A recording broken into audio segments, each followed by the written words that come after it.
whatever the issue is, whatever their problem is, it's not as important as that person. Yeah.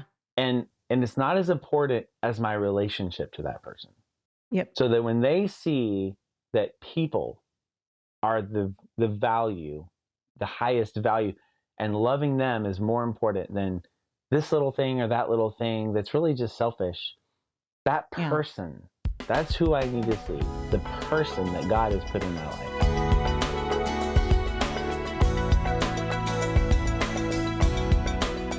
You said one of your rules is no violence. And again, starting when our kids are pretty young, they can sometimes learn to get their way or manipulate or just bully through all forms of violence. I mean, they sometimes bite or they hit or they kick or whatever it Mm-hmm. is that they do. And so how do you help guide your kids through learning to communicate in a way that is not violent with each other? And I thought of just now a very mild form of it, and that is when you just grab something from someone. Oh yeah. And that happens so much. It's like you just grab it, Yeah. whatever that is, or the remote control, the toy, Uh-huh. um, and that's a violent act, in the sense of you Sure. you can't and you can't grab someone and make them do something or push them out of the way, even if so you're not hitting them, but there's just these little subtle forms of and that's not respectful and that's not Sure. gentle. And I'll just go ahead and jump to a very simple principle that applies to all of these, which is the golden rule. And you just Hmm. ask them, do you like it when people grab stuff out of your hands? Yeah. Do you like it when people push you? And do you like it when people yell at you? And you help them understand, like, oh, I don't like that at all. That's horrible. Right. I don't like being treated that way. And it's such a simple way that Jesus gave us to help Yeah. understand, oh, I don't want to treat someone that way because I Hmm. don't want to be treated that way. And Yeah. so, that also applies to the violence part. But um, anyway, I think it can be dealt with in the same way as yelling, in the sense that it never works. Whoever is violent, whoever's being physical, Hmm. is the one who loses. Yeah. That's the person who's in trouble in the room. Even if the Yeah. other person legitimately did something wrong, Hmm. that issue doesn't get to be brought to the table because they Yeah. took it into their hands and they violated the rules of engagement. Yeah. Yeah. Oh, good stuff. It's so interesting because when you think about all of these things, you think about the yelling and the violence and the manipulation and all sibling conflict, all conflict, it all comes back to selfishness, really. Like I want my way and I don't want you to have your way if my way is more important to me than That's right. whatever it is that you want. I mean, that's the core of every fight, Yeah, right? that's right. Is my way is more important. I'm more important than you. I'm Right. higher than you are, and I'm going to put my needs before your needs. And so trying Let's to reverse that and getting our kids to understand, like, Yeah. no, we need to serve one another and love one another more than ourselves. And a couple of great But naturally, sorry. no, A that's couple of okay. great verses on that. I think of James 4 where it says, "Where do wars and fights come from among you?" So it's asking Yeah. that question. Well, it comes from your desires for pleasure that war in your Yep. members. And then we know in 1 Corinthians 13 that Paul says that love does not insist on its own way. Right. And so you're exactly right. And we help them understand you're just fighting for yourself. Yeah. And God, Jesus calls us to love and put others first.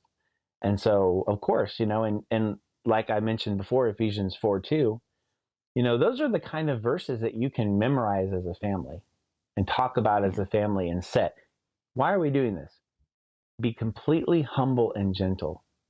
Be patient, bearing with one another in love. Yeah. Just one simple verse. Even the little tiny kids can learn that. But this is how Yeah. we act, and this is what our goal is. This is what we're trying to accomplish. Yeah. Yeah. Yeah. Have you ever done the 1 Corinthians 13? passage where you substitute your name. Yeah. I've done this with my girls, of course, and I've done it with them too many times. I haven't done it in a long time, but when they were younger and they would just roll their eyes like, Mom, and Yeah. okay, Brooklyn is patient, Brooklyn is kind, Yeah. Brooklyn does not envy, and but it's so powerful when you do Yeah. that and put your name in place of love, and like, okay, if you're really going to love one another as siblings, you are to be loving and patient and kind and display the fruit of the Spirit. And I but it's a process. Right. I mean, it's a process with us too. And I was going to say it's tough because then they're going to say, put your name in, Mom, put your name in. Right. Dad's like, oh, no, okay. That's rough. No, I'm teaching you the lesson. One other thing, as you mentioned, though, is that what is helping them realize that whatever the issue is, whatever their problem is, it's not as important as that person. Mm-hmm. Yeah. And it's not as important as my relationship to that person. Yep. So that when they see that people are the value, the highest value, and loving them is more important than this little thing or that little thing that's really just selfish, that person, that's who I need to see, the person that God has put in my life. Yeah. Yeah.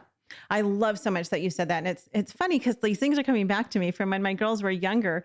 It's such an interesting dynamic of changing as a parent when, I've got a 12-year-old. So she's essentially a teen, preteen, I guess, if you want to call her, and a 17-year-old. So we're in those teen years, and it's very different than parenting young children.